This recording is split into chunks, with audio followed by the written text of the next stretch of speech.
विश्व पखाल दिवस मार्च 20 तारिख प्रवाह टीभीर स्वतंत्र उपस्थापना।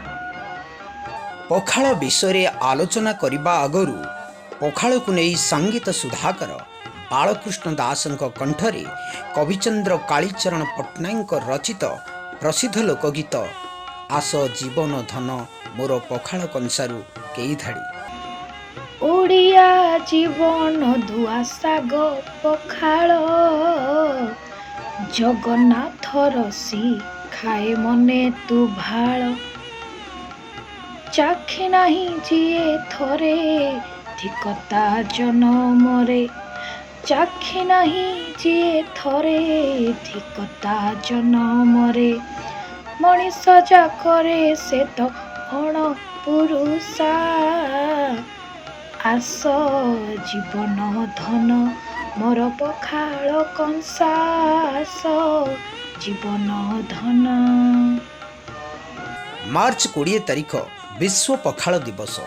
गत किछि वर्ष धरी सारा विश्व रे ओडिया माने एही दिवस को बेस उत्साह सह पालन करुछन्ति। गरीब खटिखियांक सहज खाद्य भावे परिचित ओडियांक प्रिय पखाल एबे माटीपिंडारू जाई पंच तारका होटेलर डाइनिंग टेबुल रे शोभा पाइलानी। खरा दिने पखाल सांगरे आलू भर्ता बाइगण पोड़ा बड़ी चूरा चुना माछ भजा सह ओडिशार पारंपरिक खाद्यर प्रतिद्वंदिता विश्वर कौनसी अंचलर कौनसी खाद्य जे करिपारिबो नाही एकथा जणे ओडिया ही केवल जोर दे कहि पारिबो। संप्रति कोरोना महामारी समय रे भुवनेश्वर तथा दिल्ली एम्सर गवेषक गण बासी पखाल रे रोग प्रतिरोधक शक्ति थिबा प्रकाश करी एही प्रतिरोधक शक्ति जे कोरोना महामारी को प्रतिहत करिपारिबो बोली मत व्यक्त करिबा परे ओडिया हिसाब रे पखाल को नहीं समस्ते अल्पे बहुते गर्व अनुभव करिथिबे। पखाल दिवस विषय रे आनुष्ठानिक भावे पालित हेउन थिबारु एहा विषय रे विस्तृत तथ्य आम पाखरे नाही। 2011 मसीहारु किछि ओडिया और अण ओडिया खाद्य प्रेमी उत्साह तथा निजस्व चेष्टारे एही दिवसर परिकल्पना होइथिला। 2015 मसीहारे पखाल दिवस को नहीं ट्विटर ट्रेंड आरंभ करथिला। वर्तमान विश्वर कोण अनुकोणर खाद्य प्रेमी माने एही दिवस को पालन करने को आगे आसिलेनी तथा राज्य ठारू राज्य बाहरर एमिति कि विदेशर तारका होटेल मानकरे एही पारंपरिक ओडिया खाद्य स्थान पाइलानी। पखाल केते प्राचीन ताहा गवेषणा सापेक्ष तथापि यह बुद्धंक समय रे प्रचलित थिबार जणा जाए। भगवान बुद्धंक जणे संपर्कीय थिले जहांक नाम थिला धोत उद्दन अर्थात धोत उद्दन धुआ बा पखाल भातरे जहार श्रद्धा आसे। पखाल शब्द संस्कृत शब्द प्रक्षालनरु आनीत जहार अर्थ हेउची धोइबा। भात को जल रे धोई देले ताहा पखाल होई जाए। पाखापाखी 2500 वर्ष तले भगवान बुद्धंक पखाल शब्द संस्कृत शब्द प्रक्षालनरु आनीत जहार अर्थ हेउची धोइबा। भात को जल रे धोई देले ताहा पखाल होई जाइथाय। पाखापाखी 2500 वर्ष तले भगवान बुद्धंक समय रे मध्य पखाल बेस आदृत होइतबार जणा जाए। विभिन्न प्राचीन शास्त्र रे पखाल शब्द और ताहार सेवन विषय रे बारंबार वर्णना एहार प्राचीनता को दर्शाई देइथाय। खाली प्राचीनता की आधुनिकता को नहीं पखाल देखिले हेबनी।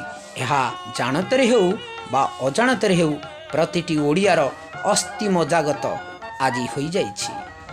पखाल सह ओडिया जेमिति आउ जेतिकी जड़ित ता संस्कृति मध्य सेतिकी जड़ित।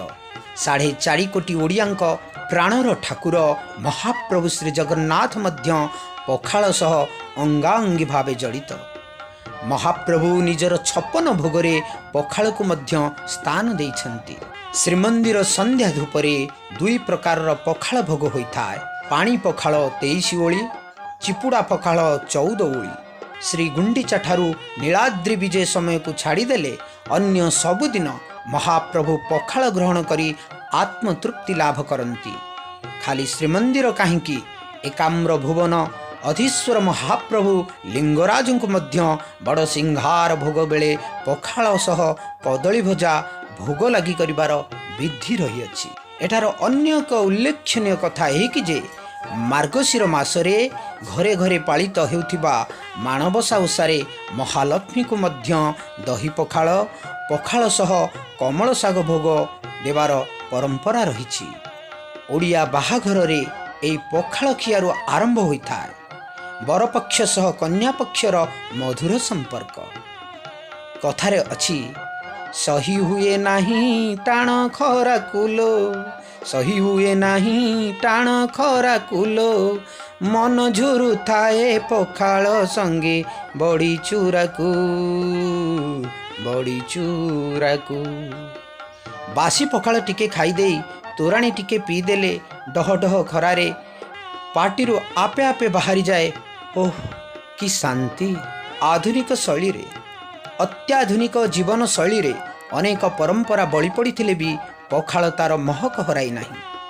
ଓଡ଼ିଆଙ୍କ ଏହି ପାରମ୍ପରିକ ଖାଦ୍ୟକୁ ଲୋକପ୍ରିୟ କରିବା ତଥା ଗ୍ରୀଷ୍ମକୁ ସ୍ୱାଗତ କରିବା ଉଦ୍ଦେଶ୍ୟରେ ମାର୍ଚ୍ଚ 20 ତାରିଖକୁ ବିଶ୍ୱବ୍ୟାପୀ ପଖାଳ ଦିବସ ଭାବରେ ପାଳନ କରାଯାଉଛି।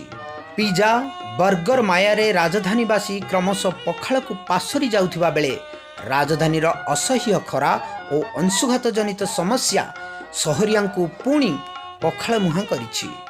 ଭାତରେ ପାଣି ଦେଇ ସେଥିରେ ଦହି, ଲେମ୍ବୁପତ୍ର, ସୋରିଷ, ଲଙ୍କା ଛୁଙ୍କ କରି ପ୍ରସ୍ତୁତ କରାଯାଏ ପଖାଳ। ପୁଣି ପଖାଳ ସହିତ ବିଭିନ୍ନ ପ୍ରକାରର ଚଟଣି ଲୋକେ ଖାଇଥାନ୍ତି। ଧନିଆ, ନଡ଼ିଆ, ପୁଦିନା, ଆମ୍ବ, କରମଙ୍ଗା, ତେନ୍ତୁଳି, ଆମ୍ବୁଲ ସମେତ ସୁନୁସୁନିଆ, ଲେଉଟିଆ, କୋଶଳା, ମଦରଙ୍ଗା, ସଜନା, କଳମ ଆଦି ବିଭିନ୍ନ ପ୍ରକାରର ଶାଗ ଭଜା, ପତର ପୋଡ଼ା ସାଙ୍ଗକୁ ବିଭିନ୍ନ ପ୍ରକାରର ଆଚାର ପଖାଳର ସ୍ୱାଦକୁ ବହୁଗୁଣିତ କରିଥାଏ। ପୁଣି ପଖାଳ ମଧ୍ୟ ବିଭିନ୍ନ ପ୍ରକାରର, ଯେପରିକି ଚାଇଁ ପଖାଳ, ବାସି ପଖାଳ, ଜିରା ପଖାଳ, ଦହି ପଖାଳ। ବିଭିନ୍ନ ଅଞ୍ଚଳର ଲୋକ ଭିନ୍ନ ଭିନ୍ନ ପ୍ରକାରରେ ଏହା ପ୍ରସ୍ତୁତ କରିଥାନ୍ତି। ଏବେ ରାଜ୍ୟରେ ଗ୍ରାହକଙ୍କ ଏ ଚାହିଦାକୁ ପୂରଣ କରିବାକୁ ଛୋଟ ବଡ଼ ହୋଟେଲ ଠାରୁ ଆରମ୍ଭ କରି ତାରକା ହୋଟେଲମାନେ ମଧ୍ୟ ସଜବାଜ ଆରମ୍ଭ କରିଦେଲେଣି। ରାଜଧାନୀ ସ୍ଥିତ ଆମ ଓଡ଼ିଶା ହୋଟେଲ ଓ ଡାଲମା ହୋଟେଲରେ ସ୍ୱତନ୍ତ୍ର ପଖାଳ ପ୍ରସ୍ତୁତ ହେଉଛି। ଏଠାରେ ବିଭିନ୍ନ ପ୍ରକାରର ସ୍ୱାଦିଷ୍ଟ ପଖାଳ ମିଳୁଛି, ଯେପରିକି ସାଧା ପଖାଳ, ଛୁଙ୍କ ପଖାଳ ବା ମସଲା ପଖାଳ, ଦହି ପଖାଳ ଆଉ ପୁଦିନା ପଖାଳ। ତା ସହିତ ନିରାମିଷ ଲୋକଙ୍କ ପାଇଁ ରହିଛି ଭଜା, ବଡ଼ିଚୁରା, ଶାଗ ଭଜା, ଆଳୁ ଚକଟା, ଗୋଟା କଲରା ଭଜା, କଖାରୁ ଫୁଲ ଭଜା, ବାଇଗଣ ଭର୍ତ୍ତା, ଟମାଟୋ ଚଟଣି, ପାମ୍ପଡ଼, ଛତୁ ପୋଡ଼ା ଓ ଆମିଷ ପସନ୍ଦ କରୁଥିବା ଲୋକଙ୍କ ପାଇଁ ରହିଛି ମଟନ କଷା, ଚିକେନ କଷା, ମଟନ ପୋଡ଼ା, ଚିକେନ ପୋଡ଼ା, ମସଲା ଶୁଖୁଆ, ଚିଙ୍ଗୁଡ଼ି ଚଟଣି, କଙ୍କଡ଼ା ଛେଚା, ବିଭିନ୍ନ ପ୍ରକାରର ମାଛ ଭଜା ଆଉ ମାଛ ପୋଡ଼ା। ଗାଁ ହେଉ କି ସହର, କେଉଁ ଆବାହମାନ କାଳରୁ ପଖାଳ ଗରିବ ଗୁରୁବାଙ୍କର ସାଥୀ ହୋଇ ରହିଛି। କାରଣ ଲୁଣ ଓ ଲଙ୍କାଟିଏ ଲଗେଇ ବି ପଖାଳ ଖାଇ ଗରିବ ଭାଇଟି ଦଣ୍ଡେ ଜିଇଯାଏ।